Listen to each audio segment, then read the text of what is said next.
What's up, guys? The Comics Kid 2099 here, and I've got a film that I want to review for you guys. The film is First Knight, starring Sean Connery, Richard Gere, and Julia Ormond. This movie is from 1995, which really surprised me because watching it, it looks like it's at least 10 years older. And I know that I'm starting right off the gate with not really a compliment, saying that this movie looks a lot older than what it actually is. This movie doesn't look like it has a very good budget. The production values don't look great. Like I said, when I was watching it, I was convinced that this movie came from the mid-'80s. Sean Connery, for one, looks a lot like he did in Raiders of the Lost Ark, which came out in '89, I think, and I was just assuming this was an 80s film, but this is actually from the mid-90s, and basically the plot is this is a King Arthur story that really tries to focus on the love story between Lancelot, Guinevere, and King Arthur. And Lancelot is played by Richard Gere, and King Arthur is played by Sean Connery, and Julia Ormond plays Guinevere. Now, I'm not familiar with Julia Ormond. I looked her up on the Internet Movie Database last night when I was watching this movie, and she's been in some stuff, but I haven't seen her in anything else, I don't think. But, of course, Richard Gere and Sean Connery are both pretty well known, and I'm going to go ahead and say I didn't really care for this movie, and I think the reason is because I have a very specific idea in mind for what King Arthur should be. Any King Arthur story that I read or watch, I'm going to say, okay, they did this right, but then they did this, this, and this wrong. And I'm always going to be very hypercritical of any King Arthur story because I have in mind what I think a King Arthur story should do. I have very specific ideas about, okay, this is how the Lady of the Lake should be handled. This is how Excalibur should be introduced. This is how Lancelot, Guinevere, and Arthur should interact with each other. And anytime I watch or read a King Arthur story, I'm always going to be very hesitant, very skeptical whenever they don't do what I would do if I was doing a King Arthur story. And that's not to say that if they do something different that it's necessarily a bad story, but if they do something different, then it's going to be much harder to earn my respect, if you will. It's going to be much harder for me to say, yeah, even though that's not something that I would have done, it's still a good story. For example, Batman Begins and X-Men First Class, two superhero movies that I love a lot. They are not what I would have done if I was doing a Batman or X-Men movie, but I still ended up really enjoying those movies. So that's not to say that if a King Arthur story does something different than what I would have done, that it would be impossible for me to learn to love the movie. I'm just saying that that didn't happen here. I didn't really like this movie. Like I said, it mainly focuses on the love story, and I've used air quotes because I don't really find there to be much substance to this love story. You hear a lot of people, they really like to rag on the Twilight movies, and here lately the 50 Shades of Grey movie, and even the books that those movies are based on, and they say that these movies and books really don't feel like a real couple who's in love. They really just feel like somebody writing cliched phrases back and forth between a couple, and there's no charisma, there's no personality, it's mostly just, I love you too, and it feels very cardboard. That's kind of what's going on here between Lancelot and Guinevere. At no point in this movie do I actually feel any genuine affection between these two. It mostly just feels like two actors reading a script to each other. I don't really feel like there is a love story here. The movie wants me to think that there is, but I'm not seeing it. The movie is saying that it's there, I'm not seeing it. And also, I don't really like the character of Lancelot here. He's kind of an arrogant jerk. When he first meets Guinevere, he saves her life, and then immediately he says, okay, well, let's get right to it. I want you, you want me, what's to stop this from happening? And he's very arrogant, and I don't like that. The movie could have potentially made that work. They could have made him very confident of his skills because he is a very skilled warrior. We see that many times in the movie. They could have made him very confident of his skills, but they could have counterbalance that with him being very humble about himself as well. They could have made that work and made him a very likable character while also having him strive to sleep with this lady who's going to be marrying the High King. They could have made that work, but they didn't. I don't feel like they really earned that. And I don't know if it's that Richard Gere is the wrong part for this role. I don't know if that's what it is. I was trying to think last night who would have been a better Lancelot, because I'm not sure if it's the writing or if it's Richard Gere himself. I've never actually seen any other Richard Gere movie. I haven't seen Pretty Woman. I haven't seen that other one where Richard Gere's a prostitute. I haven't seen any of those movies. So I don't know if I like him as an actor or not. I just know that in this movie, I didn't really like him as Lancelot, and I think maybe it's half and half. I think part of it is that Richard Gere isn't really playing the role the way I would want to play it, and that goes back to how I would do a King Arthur story. But at the same time, I think part of it is the writing. I don't feel like the writing is really playing this couple as a couple who is actually in love. I think that they're going about this love story all wrong. For the first third of the movie, it really just feels like Lancelot wants to get in Guinevere's pants. It doesn't really feel like he is actually in love with her. And I would say even through most of the movie, that's kind of true.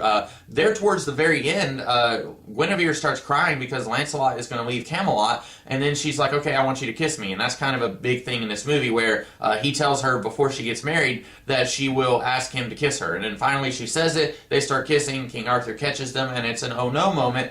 I don't actually feel like these two are in love because they only had like 2 scenes alone together by this point, and I feel like mostly it's just that these two have a physical attraction to each other, but they're not actually in love with each other. And I really feel like this movie wants us to think that this is some deep, tragic love story, when really it's just a story of these two people who want to sleep together, but they really don't feel like they can because of the circumstances surrounding them. And that's not an interesting movie, I don't think. That's not an interesting story in any way. One shining moment of goodness in this movie is Sean Connery as King Arthur. And I'm very curious how early in the movie's production the idea was, hey, let's get an older King Arthur and a younger Guinevere and Lancelot. I'm very curious how early that idea was come upon, because it's different. Again, not something that I would have done, but that's something that I could have been made to like. I would have been okay with an older King Arthur and a younger Guinevere and Lancelot if the rest of the movie had worked a lot better. But that's something that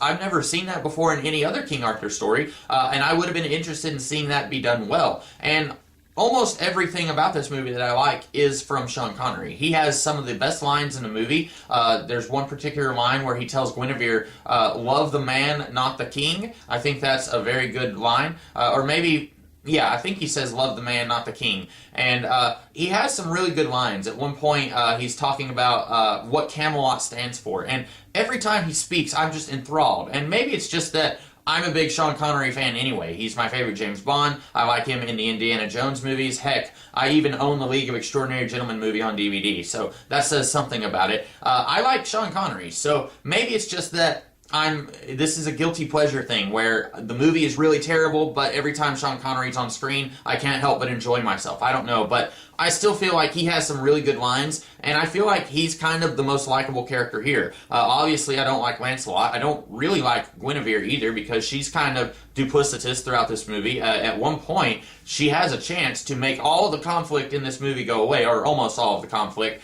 when King Arthur says, you don't have to marry me if you don't want to. Do you, in your heart, want to marry me? And she says, yeah, of course. And by that point, she's already got a thing for Lancelot. And all she had to do was say, no, I don't want to marry you, I've met someone else. And then almost all of the conflict in this movie would have gone away. But she chooses to say, yeah, of course I want to marry you, even though she really doesn't. And she's not a likable character, neither is Lancelot. Basically, 2/3 of this movie's leading characters are really unlikable, really hard to sympathize with, really hard for me to get behind. And I feel like if this movie had been better written and maybe had a better character or better actor in the role of Lancelot, I feel like maybe this would have been a much, much better movie. In fact, I know it would have been a much better movie. And outside of this love triangle that this movie is hinging itself on, there is a little bit of outside conflict from another knight in the form of Malagant is his name. And he is played by Sarek from the J.J. Abrams Star Trek movies. And he's okay. He's basically just an evil, greedy knight who wants to take over the world and be king. And he's basically there because these people making this movie realized that they can't make an entire movie on Lancelot, Guinevere, and King Arthur's love story. So they had to have some sort of bad guy to kind of keep the movie going, because it would have been an extremely boring movie if they didn't. And like I said, he's all right. He's playing a bad guy. There's not really a whole lot of substance to his character.